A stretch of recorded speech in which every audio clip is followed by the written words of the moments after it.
జై శ్రీరామ్. ఆంధ్రప్రదేశ్ ప్రభుత్వం తరపున గౌరవ ముఖ్యమంత్రి గారు శ్రీ నారా చంద్రబాబు నాయుడు గారు ఆంధ్రప్రదేశ్లో జనాభా జనన రేటును పెంచాలన్న ఉద్దేశంతో కొన్ని ప్రోత్సాహకాలను ప్రకటించిన విషయం మనందరికీ తెలుసు. ఈ విషయంలో ప్రభుత్వం దేశవ్యాప్తంగా ఉన్నటువంటి జనన రేటులో ఆంధ్రప్రదేశ్ ప్రభుత్వం ఆంధ్రప్రదేశ్లో ఉన్న జనన రేటు 1.5% పడిపోయిన కారణంగా జనాభా రేటును పెంచాలన్న ప్రయత్నం ప్రభుత్వం చేయడాన్ని విశ్వ హిందూ పరిషత్ స్వాగతిస్తున్నది. అయితే ఈ ప్రకటనలో స్పష్టత లేని కారణంగా ఎవరు జనాభాని పెంచితే వారికి ప్రోత్సాహకాలు అందే విధంగా అసందిగ్ధంగా ఈ ప్రకటన ఉన్నది.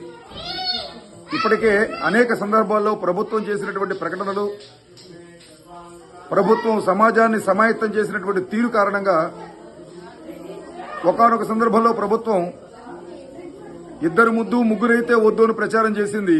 హిందువులు దాన్ని పాటించారు. మరికొంతకాలం పోయిన తర్వాత ఒకరైతే ముద్దు ఇద్దరు పిల్లలు వద్దు అని ప్రచారం చేసింది. దాన్ని కూడా హిందూ సమాజం తూచా తప్పకుండా దాన్ని పాటించారు. దీని కారణంగా ఆంధ్రప్రదేశ్లో హిందువుల జనన రేటు పూర్తిగా తగ్గిపోయి 1.5% వచ్చేసింది. ఈ సందర్భంలో ప్రభుత్వం ప్రోత్సాహకాలు ప్రకటించింది. కానీ ఈ ప్రోత్సాహకాలు మరొకసారి హిందూ సమాజానికి అన్యాయం చేసే విధంగా ఉన్నాయని విశ్వ హిందూ పరిషత్ భావిస్తున్నది. ఎందుకంటే బహుభార్యత్వం కారణంగా అధిక సంతానాన్ని కడుతున్నటువంటి సాంప్రదాయం కారణంగా ముస్లిం సమాజం ఆంధ్రప్రదేశ్లో గత 50 సంవత్సరాల్లో తన జనాభా రేటుని 50% పైగా పెంచుకున్నది. అదే సందర్భంలో హిందువుల జనన రేటు అతి తక్కువగా నమోదవుతూ వస్తున్నది. ఈ సందర్భంలో ప్రభుత్వం చేసిన ఈ ప్రకటన గందరగోళానికి దారితీస్తున్నది. ఒకవైపు ఆంధ్రప్రదేశ్లోనే కాకుండా యావత్ భారతదేశంలో ముస్లిం సమాజము నిరంతరము కూడా అధిక జనాభాని కనడం ద్వారా తమ జనన రేటును పెంచుకుంటూ ఉండగా, క్రైస్తవ సమాజం మత మార్పుల కారణంగా తమ యొక్క జనాభాను పెంచుకుంటూ వస్తున్నది.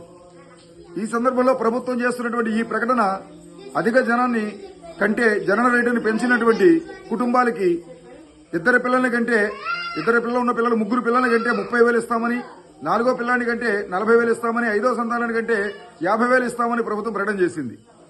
ఈ ప్రకటనని కేవలం హిందూ సమాజానికి మాత్రమే వర్తించే విధంగా చేయాలి. లేకపోతే ఇప్పటికే ముస్లిం సమాజం బహుభార్యత్వం కారణంగా, అధిక సంతానం కారణంగా తమ జనాభా రేటుని విపరీతంగా పెంచింది. ఇది కనుక స్పష్టత ఇవ్వకపోతే ప్రభుత్వం దీని ఆసరా తీసుకుని మరింత జనాభాని పెంచే అవకాశం ముస్లిం సమాజంలో ఉంది. అప్పుడు సామాజిక సమతుల్యత కూడా దెబ్బతింటుంది.